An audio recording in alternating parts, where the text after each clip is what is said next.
बंधू भगिनींनो, आपल्या सर्वांना सतत भेडसावत असणारा प्रश्न, आणि तो प्रश्न म्हणजे जप करत असताना किंवा ईश्वराचं नामस्मरण करत असताना तिथं लक्ष लागत नाही.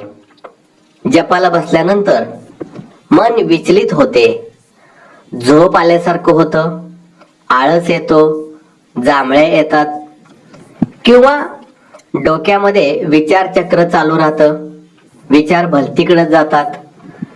ज्या देवी देवतेची आपण भक्ती करतोय त्यांच्याविषयी मनामध्ये वाईट विचार येतात, अश्लील विचार येतात. कधी कधी जपाला बसल्यानंतर राग येतो, निराश वाटतं, जप ध्यान करावंच वाटत नाही. असे अनेक प्रकार आहेत. हे साधकाला याचे अनुभव येत असतात. आणि या संदर्भात आज मी संपूर्ण विश्लेषण आपणा समोर करणार आहोत. हे पहा, पहिला विषय असा आहे की ईश्वराचं नामस्मरण किंवा ईश्वराचं मंत्र ही काही सामान्य गोष्ट नाही. आपणास ते सामान्य वाटत असतं, परंतु या जगामध्ये, संपूर्ण ब्रह्मांडामध्ये जर काही सर्वश्रेष्ठ असेल तर ईश्वराचं नामस्मरण किंवा ईश्वराचा मंत्र. आणि हा जर मंत्र तुम्ही शक्तिशाली सिद्ध गुरूंच्याकडून घेतला तर याचा प्रभाव अधिकच होत असतो. मी शक्तिशाली सिद्ध आणि खऱ्या गुरूंच्या विषयी बोलतोय. हल्ली जे मार्केटिंग मध्ये फसलेले गुरु आहेत, मार्केटिंग करणारे गुरु नव्हे, तर ह्या खऱ्या गुरूंच्याकडून ज्यावेळेला आपण गुरुमंत्र घेतो त्यावेळेला तर तो अधिकच शक्तिशाली असतो. आणि मग आपला नेहमीचाच अनुभव की जपाला बसल्यानंतर किंवा ध्यान करत असताना हे त्रास होत आहेत. तर हे त्रास का होतात याचं आता विश्लेषण करूया. याचं एक उदाहरण छोटंच देतो तुम्हाला मी, की समजा आपणास काहीतरी रोग झालाय, आजार झालाय. आता रोग आणि आजार ह्याच्या पाठीमाग जे रोगाचे किटाणू, विषाणू जे असतात, यामुळे आपल्याला आजार होत असतो.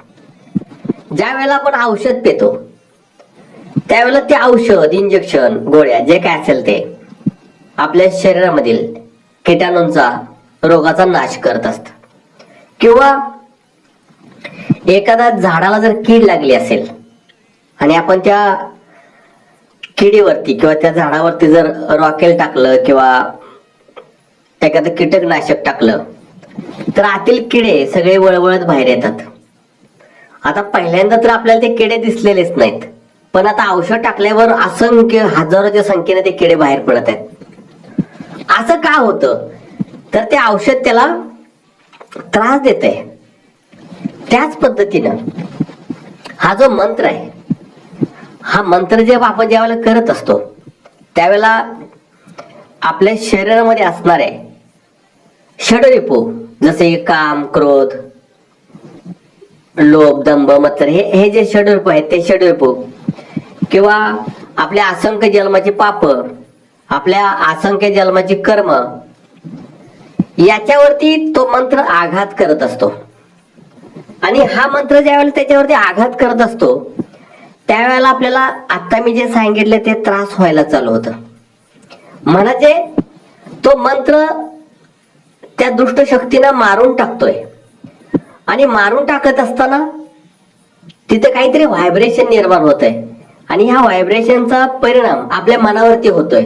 मग कधी राग येतोय, कधी आळस येतोय, कधी जांभळे येत आहेत, असं होतं. म्हणजे आपल्याला त्रास व्हायला लागल्यानंतर अनेक अर्धवट शहाणे लोक मंत्रजप सोडून देतात आणि पुढे मंत्रजप करतच नाहीत किंवा ध्यान पण करत नाहीत. का? तर मला त्रास होतोय. म्हणजे ते मंत्रापेक्षा स्वतःच्या बॉडीला आणि स्वतःच्या मनाला खूप महत्व देतात. पण असं करून नाही चालणार. तुम्ही जितका अधिकाधिक मंत्र जप करत जाल तितकं आतल्या दुष्ट शक्तींच्या वरती तो मंत्र आघात करत जाईल. हळूहळू त्या शक्ती नष्ट होत जातील आणि तिथून पुढं मंत्राचा प्रभाव चालू होईल. म्हणजे ही सर्व जे घाण आहे आपल्या शरीरामध्ये साठलेली, ही अदृश्य घाण आहे, ही घाण जाळण्याचं काम हा मंत्र करत असतो. आणि सर्व घाण जाळून झाल्यानंतर, सगळं शरीर स्वच्छ झाल्यानंतर तिथून पुढे आपल्याला त्या मंत्राचा प्रभाव जाणवायला चालू होतं. आता एखादी घरातली खूप वर्षाची खोली जी कधी साफच नाही केली, तिला आपण ज्यावेळेला स्वच्छ करायला जातो त्यावेळेस दुरळा असतो, कचरा साठलेला असतो, मच्छर असतात, झुरळ असतात, जाळे असतात. ही सर्व घाण काढत असताना ही घाण आपल्याला त्रास देते, नाकात घुसते, डोळ्यात घुसते, खोकला येतो. पण हे सर्व आपण करत असताना आपलं अंग सुद्धा भरतं. परंतु हे सर्व करून आपण ती खोली स्वच्छ करतो. परत आपणही जाऊन आंघोळ करतो आणि एकदाच खोली स्वच्छ झाल्यानंतर तिथे किती प्रसन्न वाटतं. त्यामुळं जप आणि ध्यान करत असताना त्रास हा होणारच, परंतु तो त्रास हा तुमच्या चांगल्यासाठी आहे. तुमच्या वर्मावरती तो काम करतोय. त्यामुळं जप ध्यान कधी सोडायचं नाही, ते नेटानं चालूच ठेवायचं. लक्ष लागो अथवा न लागो. अनेक लोकांची अशी इच्छा असते की ते स्वतःला फार मोठे योगी समजत असतात, की जपाला ध्यानाला बसल्याबरोबर माझं लक्ष लागलं पाहिजे, मला काही सुद्धा कळलं नाही पाहिजे, मच्छर चावून गेलेले सुद्धा कळले नाही पाहिजेत, वेळ किती गेला हे सुद्धा नाही कळलं पाहिजे. म्हणजे हे असतात सांसारिक, दिवसभर संसारातली कामं करतात आणि कल्पना काय करतात की माझं ध्यान बुद्धांच्या सारखं लागलं पाहिजे. हे शक्य नाही. हे मनात पण आणू नका. तुम्ही प्रॅक्टिस करा. शेवटी जप ध्यान हे सुद्धा एक प्रॅक्टिस आहे, अभ्यास आहे, सराव आहे. जसं जसं ते तुम्ही करत जाल तस तसं आसन सिद्ध होईल. जास्त वेळ तुम्हाला बसण्याची सवय लागेल, मंत्रामध्ये लक्ष लागण्याला सुरुवात होईल.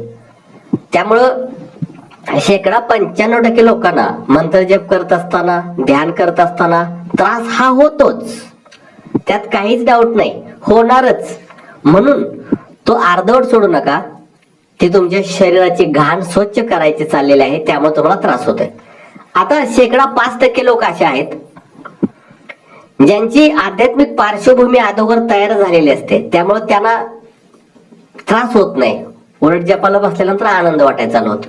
आणि 95% लोकांना त्रास होतो, परंतु कालांतराने तो त्रास निघून जातो आणि पुन्हा त्यांचं ध्यान लागायला चालू होतं, त्यांना आनंद वाटायला चालू होतो. त्यामुळं जप आणि ध्यान करत असताना मला हे होतंय ते होतंय अशी सबब सांगू नका. तुम्ही टीव्ही पाहायला बसता, पिक्चर पाहायला बसता, त्यावेळेला तासन तास जरी निघून गेले किंवा मोबाईल पाहता तासन तास निघून गेले तर तुमची तक्रार नसते की मला त्रास होतोय मोबाईल पाहताना. तुमची तक्रार इथेच होते जप करताना. मग खऱ्या अर्थानं खरोखर जपामध्ये तुम्हाला आवड आहे का? आवड असेल तर तुम्हाला त्रास होणारच नाही. त्यामुळे अशा अनेक फॅक्ट आहेत मध्ये काम करत असतात, अनेक घटक काम करत असतात. अनेक वेळेला आपल्याला आवड नसते, ती आवड निर्माण व्हावी लागते आणि ह्या सर्व गोष्टींचे त्रास होतात, परंतु ते सुरुवातीला होतात. अजिबात काळजी करू नका. शेवट आपल्याला हे नामस्मरणच बरोबर घेऊन जायचंय. 24 तासातला 1 तास 2 तास तरी आपण प्रभूसाठी दिलाच पाहिजे. नामस्मरण इतकी प्रचंड शक्ती आहे. जसं जसं तुम्ही ते करत जाल आणि तुम्हाला योग्य गुरु मार्गदर्शन करत जाईल तसं तुम्ही सुद्धा देवस्वरूप होऊन जाल. म्हणून जप आणि ध्यान करणं कधीही सोडू नका.